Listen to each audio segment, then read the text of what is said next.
Hi everyone, welcome to Self-Publishing 101. As always, I'll let you know Self-Publishing 101 is hosted by myself, Jennifer Malone Wright, and KB Miller. Today we're going to talk about author blog / website. There goes my computer. This is fairly simple, but there's a lot of things that since you're an author, I know when we first start, we have like a regular blog a lot of the time. So there is a difference, and a blog is a good way to run get a readership, depending on what your blog is about. So let's start with the author website. Okay, so when you have a website, the first thing you want to do is make sure it's a .com or .whatever. But it comes up in the search engines better that way if you have a domain name. The first thing I did when I got published, before I even published my stuff, when I knew that I was going to be going into publishing, was I got my domain name, because you can be found easier for one. For two, it's easier for people to remember. And that's another thing. Try to choose a name that people will remember. Usually just your name, but sometimes, like, my name's Jennifer Wright, so a lot of that, or Jennifer Malone Wright. But when I first started, I was just Jennifer Wright. It was taken. So I'm JenniferWrightAuthor.com, and it comes up easily in the search engines. Before I got my domain name, I had a Weebly account, so I just kept it like that, and you can't find, you literally have to type in the entire Jennifer Wright Author / Weebly dot / it's ridiculous. So it's worth it, and it's a tax write-off to make sure to get a domain name. So that's the first thing you want to do. And now, over a little bit of extensive research, we've discovered that when you have your author website, that is a showcase for you. So we all used to have it this way, and like I've changed mine, and I know KB's changed hers to where your website is a showcase for your things, for you.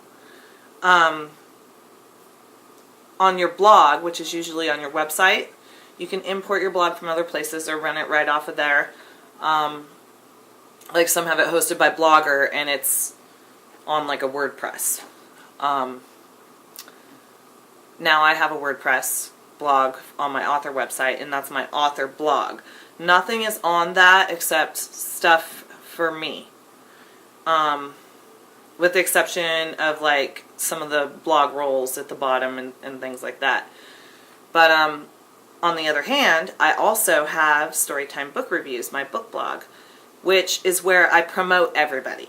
So I have both things, and I put all my friends on there, and I do book reviews, and that's a place for me to have fun, and I can promote my friends, I can promote other companies, and so that's where you want that to be. Another thing about having a blog of any kind, whether it be on your author website or a regular blog, and some people, even with their blog, they have like we have on Storytime Book Reviews now, we've switched it over, the Self-Publishing 101 links. But it's just a tab there, but some people like have a theme for their blog.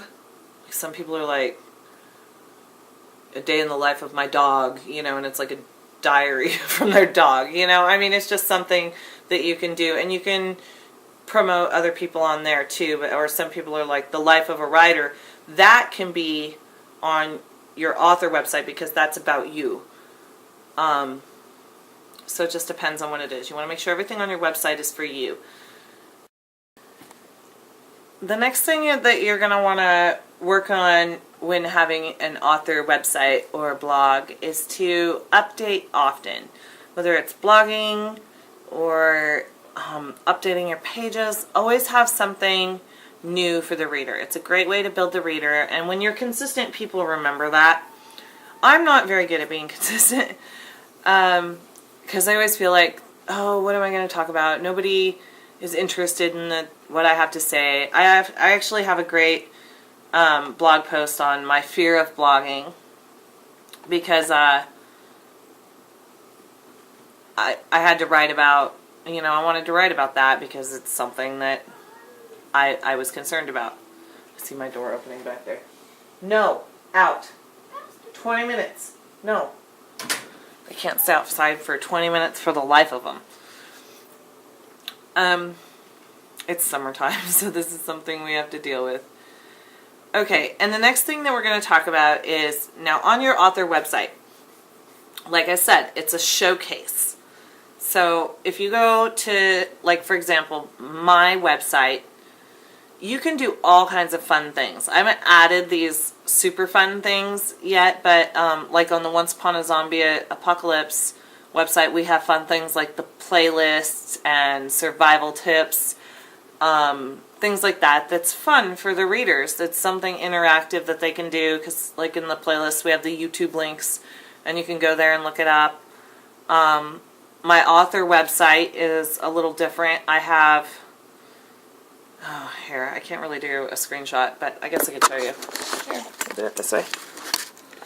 Okay, so if you can see it, we have the blog, we have links for the books, the swag shop, link to another book for Uza, grab my buttons.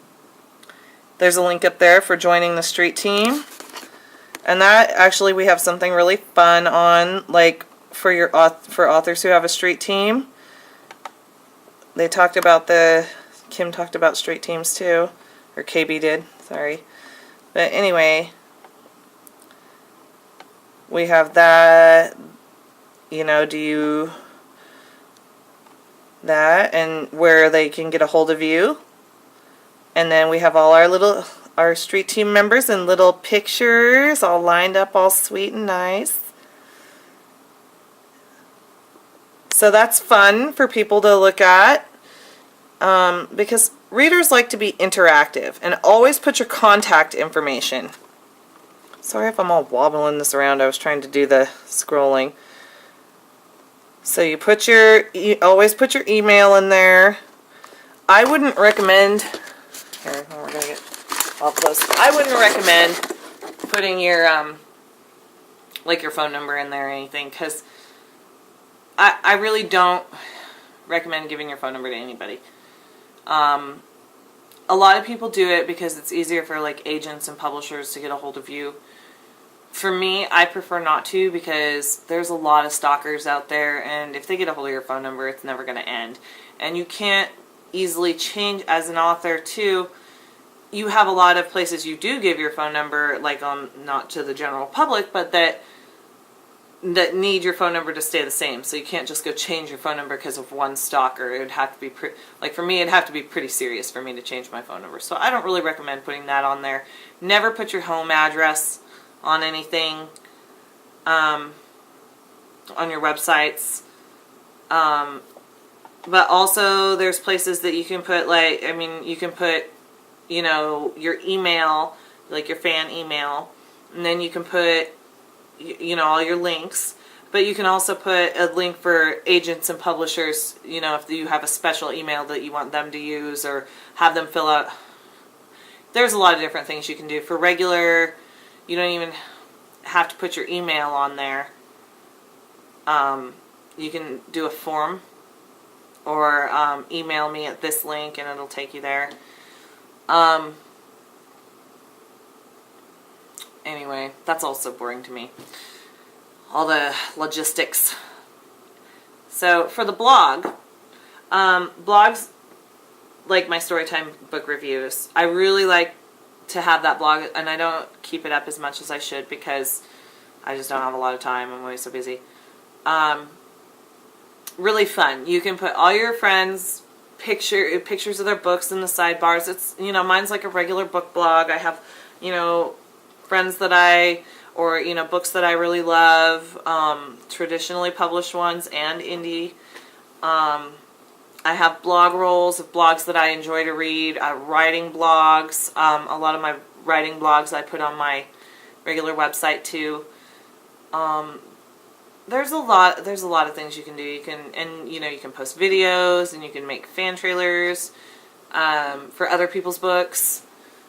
There are a lot of things that you can do with a regular blog. But like I said, the most important thing is to showcase yourself on your website and your author blog. That's the biggest thing. I know I'm always so repetitive. I'm sorry, you guys. Usually I take notes, but today I didn't take any notes, so I'm winging it.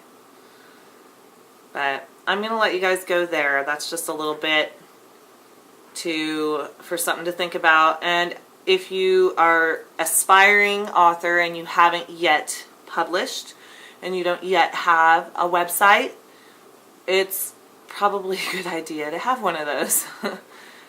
Because that's how you're going to build your platform. Always have a subscriber thing for your email for your website, so that people can subscribe. So every time that you post something, they'll get an email that says that you posted something, so they won't miss out on anything. That's pretty important too. And that's a good way to build your readership and your following. And also, if you're just aspiring and you haven't started, oh,